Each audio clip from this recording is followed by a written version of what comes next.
बिरजेसवा हमें मारने आया था, हमने उसे मार गिराया है। जाओ मौके पर देख लो जहां उसकी लाश पड़ी है। यह वाक्यांश है एक खौफनाक कहानी के। इस कहानी की याद दिलाने के लिए हम आपको 21 साल पीछे ले चलते हैं।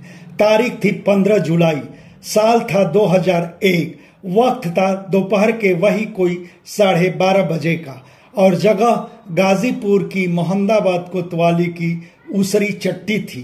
बाहुबली मुख्तार अंसारी अपने घर फाटक ईसूपुर से अपने निर्वाचन क्षेत्र मऊ के लिए मैं लाव लश्कर निकले थे। उसी बीच अचानक उसरी चट्टी के पास उनके काफिले की घेरेबंदी कर उन पर अंधाधुंध फायरिंग शुरू हो गई थी।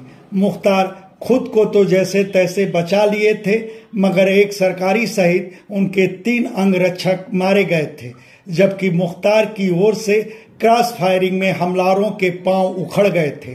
बल्कि मौके पर ही एक हमलावर मारा गया था। उसके बाद तो मुख्तार तेज स्वर में कहना शुरू कर दिए थे वही कि बिरजेसवा हमें मारने आया था, हमने उसे मार गिराया है। जाओ मौके पर देख लो जहां उसकी लाश पड़ी है।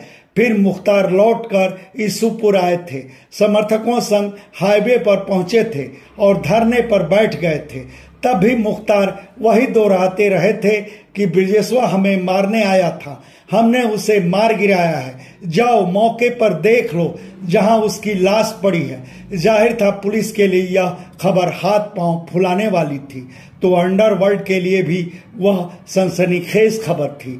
एक गैंग के डॉन मुख्तार पर बड़ा हमला, तो हमले के दौरान क्रॉस फायरिंग में दूसरे गैंग के डॉन ब्रजेश सिंह के मारे जाने की खबर जो तीर रही थी। दोनों गैंगों से जुड़े लोग बेचैन हो गए थे।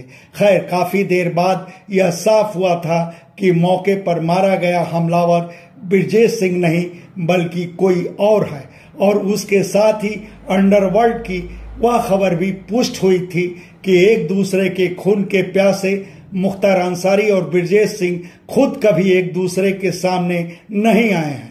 ब्रजेश सिंह मुख्तार को राजनीति में आने के बाद मीडिया में आने वाली फोटो से भले पहचानते होंगे, मगर मुख्तार उस वक्त तक अंडरग्राउंड चल रहे ब्रजेश सिंह को शकल से पहचानते नहीं थे। तब सवाल उठा था कि मुख्तार पूरे यकीन के साथ काफी देर तक बार बार यह कैसे और क्यों दोहराते रहे कि वह ब्रजेश सिंह को मार दिए हैं। जाहिर था इसका जवाब मुख्तार की ओर से न कभी आना था और न आया। अलबत्ता हमले की घटना के 2 दिन बाद ही मीडिया में मृत हमलावर की पहचान उजागर हो गई थी। उसका नाम मनोज राय था और वह बक्सर बिहार के राजपुर थाने के सगरा गांव का रहने वाला था। दरअसल मुख्तार और उनके लोगों को यह पक्का अंदाजा था कि उन पर हमले का दुस्साहस सिवाय ब्रजेश सिंह के और दूसरा कोई नहीं कर सकता। फिर मौके पर हमलावर मनोज राय की दिलेरी और उसकी कदकाठी ने मुख्तार को यह भ्रम में डाल दिया था कि वह हमलावर ब्रजेश सिंह ही था। हमले की घटना के बाद ही छानबीन में जुटे अंडरवर्ल्ड के लोगों ने यह पता कर लिया कि मुख्तार के विरुद्ध हुए उस बड़े ऑपरेशन से खुद ब्रजेश सिंह का कोई लेना देना नहीं है, बल्कि उस हमले की सारी तैयारी ब्रजेश सिंह के दाहिने हाथ माने जाने वाले त्रिभुवन सिंह के भतीजे अनिल सिंह उर्फ बद्रू की थी। बावजूद मुख्तार ने खुद पर हमले के मामले में अपने जानी दुश्मन ब्रजेश सिंह, त्रिभुवन सिंह और अनिल सिंह उर्फ बद्रू को नामजद किया।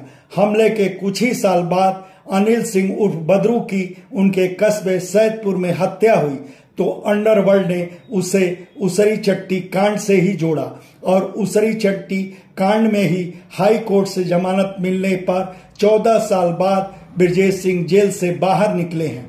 हालांकि जेल से निकलने के बाद भी अपनी जान की हिफाजत को लेकर वह बेहद सजग हैं।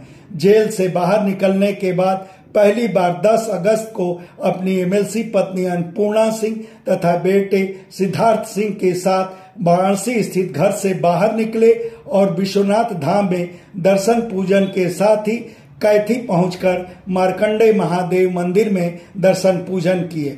इस कार्यक्रम को पूरी तरह उनकी ओर से गोपनीय रखा गया। बल्कि यहां तक कि मीडिया कर्मियों को भी उनके निजी सुरक्षा कर्मियों ने उनके करीब फटकने नहीं दिया।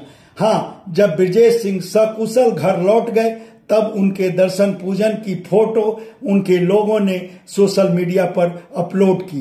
धन्यवाद। ब्यूरो रिपोर्ट आजकल समाचार। आप सबसे आग्रह है कि हमारे चैनल को लाइक करें, शेयर करें, सब्सक्राइब करें और आप फेसबुक यूजर हैं